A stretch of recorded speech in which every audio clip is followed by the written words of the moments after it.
నమస్కారం. Eklavya IAS academy సమర్పించు రేపటి ఆశల వారధి యువకు స్వాగతం.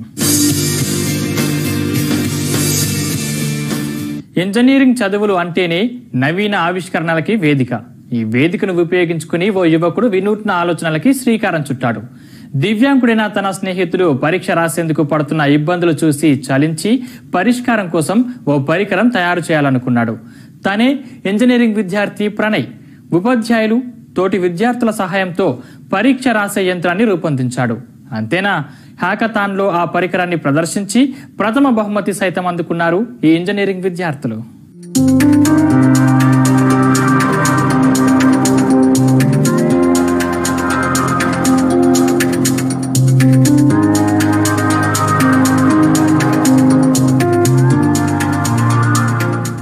ఇంజనీరింగ్ అంటే ఐటీ కొలువులు మాత్రమే కాదు, సమాజంలో సామాన్యులకు ఎదురయ్యే సమస్యలకు పరిష్కార మార్గం కూడా చూపించవచ్చు అని నిరూపిస్తున్నారు ఈ విద్యార్థులు. 3D ప్రింటర్లో ఉపయోగించే సాంకేతిక సహాయంతో వికలాంగుల కోసం కంప్యూటర్ న్యూమరికల్ కంట్రోల్ అనే ఓ పరికరం రూపొందించారు ఈ యువ బృందం.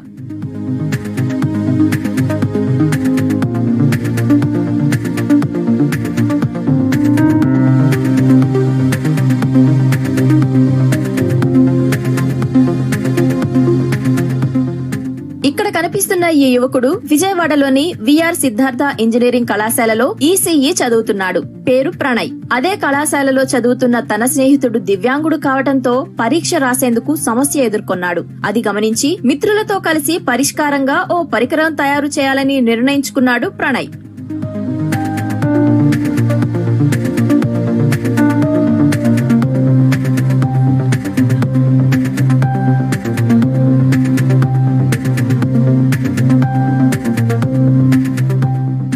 ఇంజనీరింగ్ చదువుల్లో చురుగ్గా ఉండే ప్రణయ్ తన ఆలోచనను కళాశాల అధ్యాపకులకు చెప్పాడు.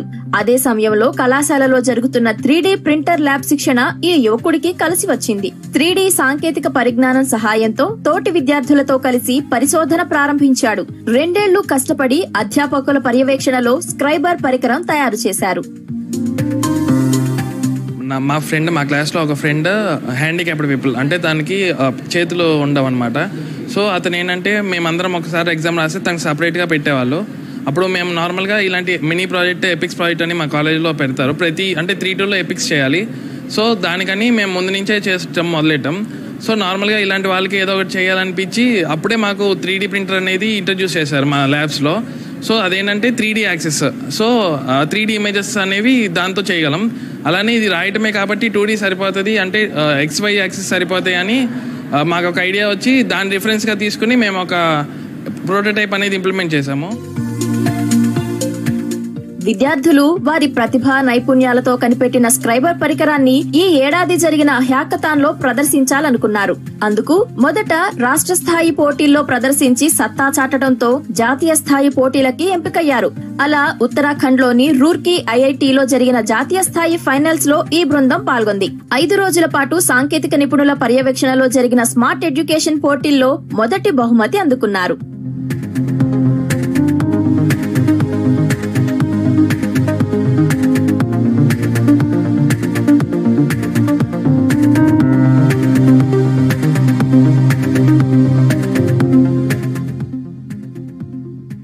మా థీమ్ వచ్చేసేది ఎడ్యుకేషన్ పర్పస్ కాబట్టి స్మార్ట్ ఎడ్యుకేషన్ థీమ్ కింద మేము అప్లై చేసాం. సో దాంట్లో మా షార్ట్ లిస్ట్ అయింది హ్యాపీగా. సో అక్కడికి వెళ్ళాక 22nd అక్కడ రీచ్ అయ్యాక 5 days కాంపిటీషన్ అనమాట. సో మనం ఏంటంటే ప్రతి ఒక్క రోజు ఒక మెంటరింగ్ సెషన్, ఒక జడ్జ్మెంట్ సెషన్ అని ఉంటుంది. మెంటరింగ్ సెషన్లో ఏంటంటే మనకి ఇన్పుట్స్ ఏమన్నా, అంటే మన ప్రోడక్ట్ ఇంకా ఎక్స్ట్రాగా ఫ్యూచర్స్ అవన్నీ యాడ్ చేయమని చెప్తారు. సో జడ్జింగ్ సెక్షన్కి వచ్చేటప్పటికి మనం అవి చేసి చూపిస్తే మనకి కొంచెం మంచి ఒపీనియన్ పడుతుంది అనమాట. టోటల్గా ఈ స్మార్ట్ ఎడ్యుకేషన్ థీమ్లో 89 టీమ్స్ పార్టిసిపేట్ చేశాయి ఇండియా వైడ్, ఓన్లీ ఈ థీమ్లో. సో వాళ్ళందరికన్నా మనం ఇంకా ముందు ఎలా బాగా పెర్ఫామ్ చేయాలి, వాళ్ళ దృష్టిలోకి ఎలా వెళ్ళాలి. సో మనం ఏం చేయాలంటే నెక్స్ట్ డే కల్లా వాళ్ళు చెప్పింది ఖచ్చితంగా ఇంప్రూవ్ చేసి చూపిస్తేనే మనకి ఒక హోప్ అనేది వస్తుంది రోజు రోజుకి. So practical examples and working మొత్తం వాళ్ళకి రిపోర్ట్ చేసాము రోజు. సో ఫైనల్ డే కల్లా మేము విన్నర్ అని తెలిసాక ఇంకా అది నార్మల్ హ్యాపీనెస్ కాదు, చాలా బాగా అంటే మేము పడ్డ శ్రమకి మాకు ఫలితం దక్కిందని నిజంగానే భావించాము. దివ్యాంగుల కోసం రూపొందించిన ఈ స్క్రైబర్ సిఎస్పి పరిజ్ఞానంతో పనిచేస్తుందంటున్నారు విద్యార్థులు. పరీక్ష రాయాల్సిన వ్యక్తి నోటితో చెబితే చాలు, సెల్ ఫోన్ లో యాప్ ద్వారా వాయిస్ టెస్ట్ రూపంలో రికార్డు అవుతుంది. బ్లూటూత్ టెక్నాలజీ ద్వారా సెల్ ఫోన్ నుంచి కంప్యూటర్ కు వెళ్తుంది. విద్యార్థి ఓకే అని చెబితే కంప్యూటర్ నుంచి పరికరానికి కమాండ్ చేరుతుంది. అప్పుడు దానికి అనుసంధానం చేసిన పెన్ పేపర్ పై రాస్తుందంటున్నారు విద్యార్థులు.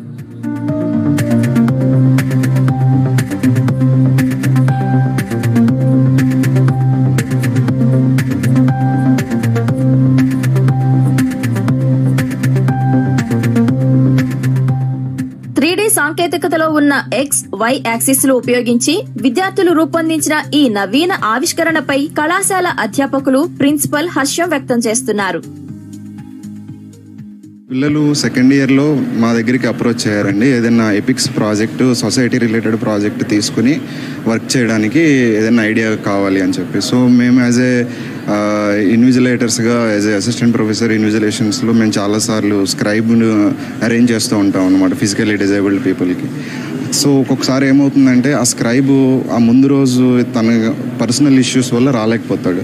సో అటువంటి సిచ్యువేషన్స్లో స్క్రైబ్ని మళ్ళీ కొత్త స్క్రైబ్ని తీసుకురావడం చాలా కష్టమైన విషయం అన్నమాట.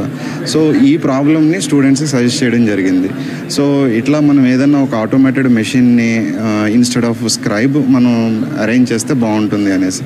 దాన్ని ఫస్ట్ ఎట్లా చేయాలి అనేదానికి మాకు ఇనీషియల్గా ఐడియా లేదు. బట్ అట్ 2018లో 3D ప్రింటర్ టెక్నాలజీ మేము అడాప్ట్ చేసుకోవడం జరిగింది.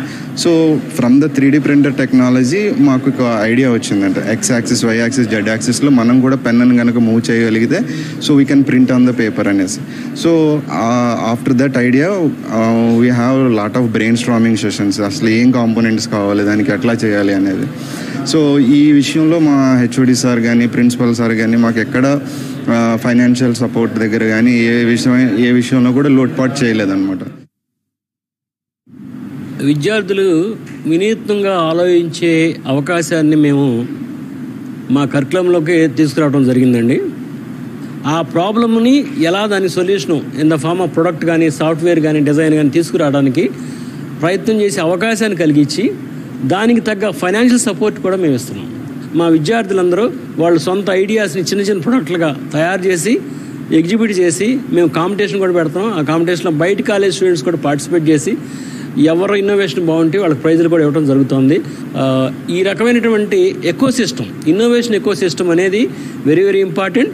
అలాగే ఈ విద్యార్థులు ఎప్పుడైతే ఇన్నోవేటివ్గా ఇలా మోడల్స్ బయటికి పబ్లిక్ ఉపయోగపడే, ప్రజలకు ఉపయోగపడే, పూర్ పీపుల్కి, స్టూడెంట్స్కి, ఫిజికల్లీ హ్యాండిక్యాప్డ్కి, అలాగే హెల్త్ ప్రాబ్లమ్స్ ఉన్న వాళ్ళకి ఇవన్నీ డెవలప్ చేయగలుగుతున్నారు. వీటి వలన సమాజానికి చాలా ఉపయోగం. అంటే మా విద్యా విధానంలోనే సెకండ్ ఇయర్ లెవెల్లో ఎపిక్స్ అనే ప్రాజెక్ట్ చూజ్ చేసుకుంటారు, థర్డ్ ఇయర్ లెవెల్లో మినీ ప్రాజెక్ట్ అని చూజ్ చేసుకుంటారు, ఫైనల్ ఇయర్లో మెయిన్ ప్రాజెక్ట్ ఉంటుంది. సో దీనికి అంకురార్పణ అనేది సెకండ్ ఇయర్లోనే జరుగుతుంది. సో ఎపిక్స్ అంటే engineering projects in community service. అంటే విద్యార్థులు సెకండ్ ఇయర్ లెవెల్లో మన సొసైటీలో ఉన్నటువంటి ప్రాబ్లమ్స్ ఏంటి ఐడెంటిఫై చేసి వాటికి ఏ విధమైనటువంటి సొల్యూషన్ ఇవ్వగలుగుతాము అని ఒక ఐడియా ఫస్ట్ దాంతో వచ్చినట్లయితే సెకండ్ ఇయర్ మొదలుకొని వాళ్ళకి కావాల్సినటువంటి గైడెన్స్ కానీ, వాళ్ళకి కావాల్సినటువంటి ఎక్స్పర్ట్ గైడెన్స్ కానీ, వాళ్ళకి కావాల్సినటువంటి కాంపోనెంట్స్ కానీ, సాఫ్ట్వేర్కి సంబంధించిన తర్ఫీదు కానీ ఇవన్నీ ఓవర్ 3 ఇయర్స్ పీరియడ్లో ఇవ్వడం ద్వారా ఇటువంటి ప్రొడక్ట్స్ బయటికి రావడానికి సాధ్యపడుతుంది. విజయవాడ విద్యార్థులు రూపొందించిన ఈ పరికరంతో దివ్యాంగులు పరీక్ష రాసే సమయంలో స్క్రైబర్స్ ను వెతుక్కునే కష్టం ఉండదు. ఇటువంటి అధునాతన పరికరాలు మరింత అందుబాటులోకి వస్తే దివ్యాంగుల విద్యార్థులకు సమస్యలు తీరే అవకాశం ఉంటుంది. ప్రస్తుతం ఆంగ్ల భాషలోనే ఈ పరికరం రాస్తోండగా త్వరలో ప్రాంతీయ భాషల్లో కూడా రాసే విధంగా అభివృద్ధి చేస్తామని విద్యార్థులు చెబుతున్నారు.